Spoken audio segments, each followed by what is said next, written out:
Hello and welcome to the Asian Peace Talks. This is a podcast series launched by the Asian Peace Program of the Asia Research Institute at the National University of Singapore. The goal of the Asian Peace Program is a noble one, to try to preserve and strengthen peace in Asia. With our limited resources, we have to take a modest approach. Nonetheless, just as a small acupuncture needle can make a big difference, we hope that our monthly policy essays and this podcast series will make a big difference and strengthen the peace regimes in Asia. I'm Kishore Mahbubani, the host of the Asian Peace Talks. For the 7th episode of this podcast series, we are delighted to interview Sarang Shidor, Director of Studies at the Quincy Institute for Responsible Statecraft in Washington, D.C. Prior to his current role at the Quincy Institute, Sarang was a senior research scholar at the University of Texas at Austin. His areas of research and analysis are geopolitical risks, grand strategy, and energy climate security, with a special emphasis on Asia. Sarang has collaborated and published with multiple organizations, including our Asian Peace Program, Brookings Institution, Center for Strategic and International Studies, Council on Foreign Relations, among others. Sarang, thank you very much for participating in this podcast discussion. For this interview, I will basically ask questions from the Southeast Asian perspective, because Southeast Asians want to have a good understanding of what's going on with both China and the United States, and indeed we want to have good relations with both, and we are therefore troubled by this deteriorating bilateral relationships between China and the US since the Trump administration launched a geopolitical contest with China. My first question, therefore, to you is a rather basic one. How would you explain to the Southeast Asian audience listening to this podcast what exactly is the United States trying to achieve by launching this contest with China? Thank you, Kishore, very much for having me. It's a great pleasure to be here in conversation with you about what is a very important topic, perhaps the most important topic in geopolitics today, which is the US-China dynamic and its wider implications in Asia.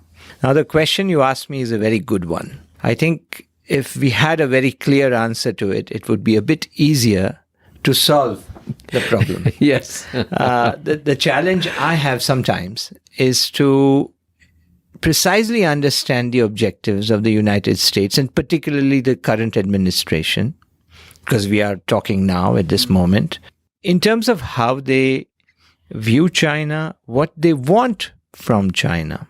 Now, you can, of course, look at the statements, read the articles, watch the interviews of key and senior figures in the administration, and some things can be deduced. One of them, clearly, is that the United States believes that China is a major threat to it.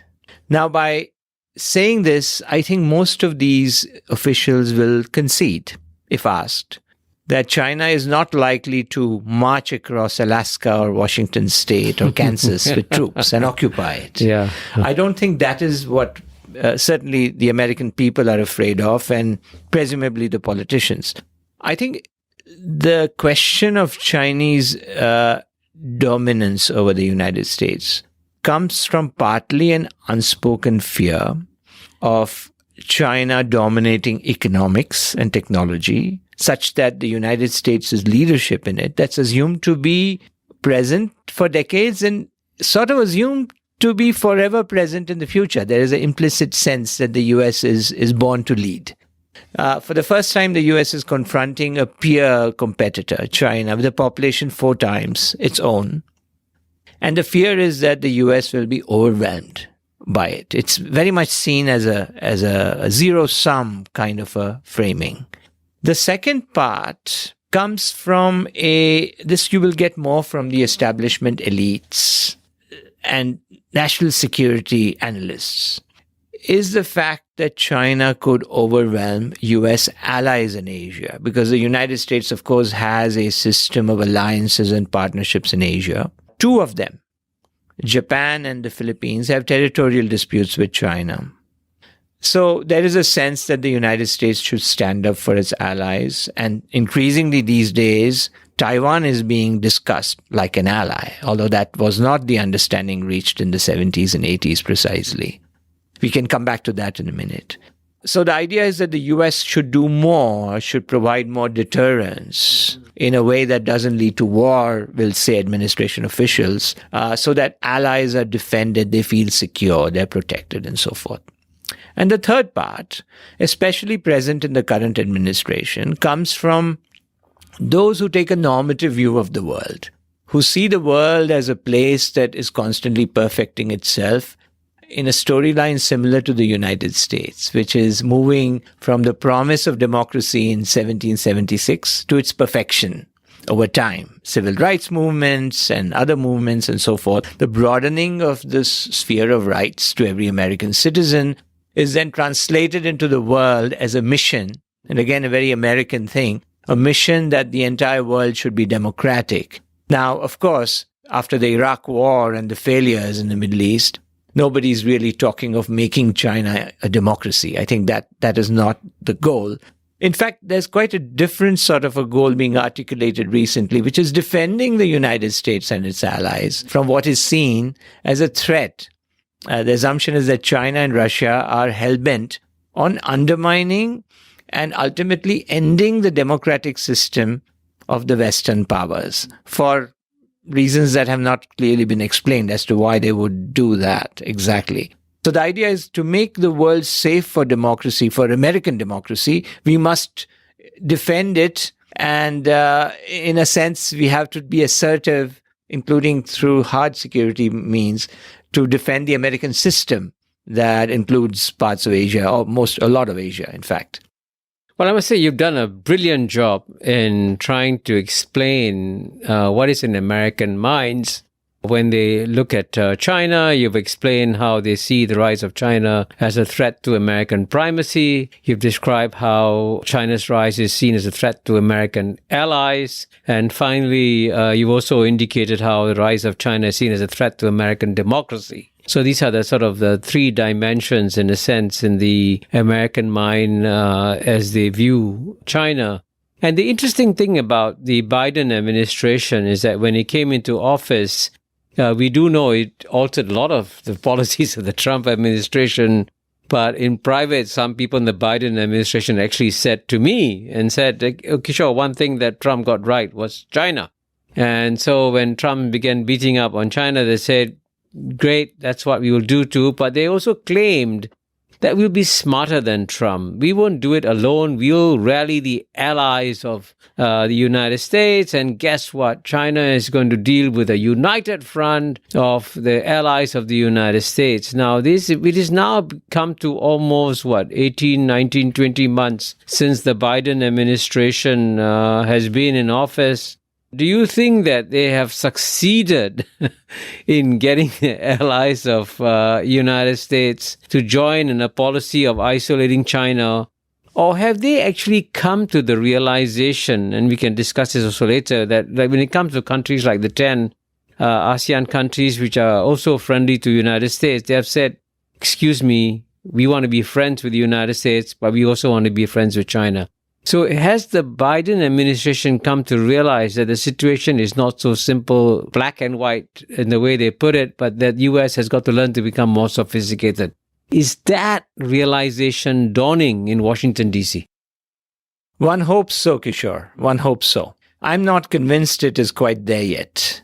If you're looking at it from a Washington perspective of people such as some members of the Biden team, indeed, practically all of them, who have been in DC forever, who live in a sort of sometimes an echo chamber, where US primacy is taken for granted. They have grown up in its shadow.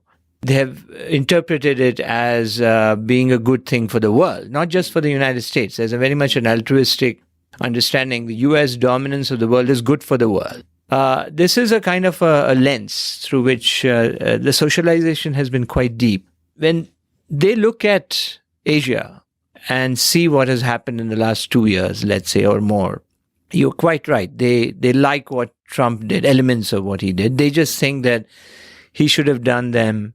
First, he shouldn't have beaten up on allies on things like more defense spending or on trade fights, which they don't think should be waged very much with allies, much more with adversaries. That's one. Second, they want to create a much more of a integrated system, security order in Asia that ties together the various allies and partners in a military-to-military sense. So the classic hub-and-spoke system of U.S. alliances in Asia, where the United States had bilateral alliances with Japan, with South Korea, with Australia, with the Philippines, with Thailand.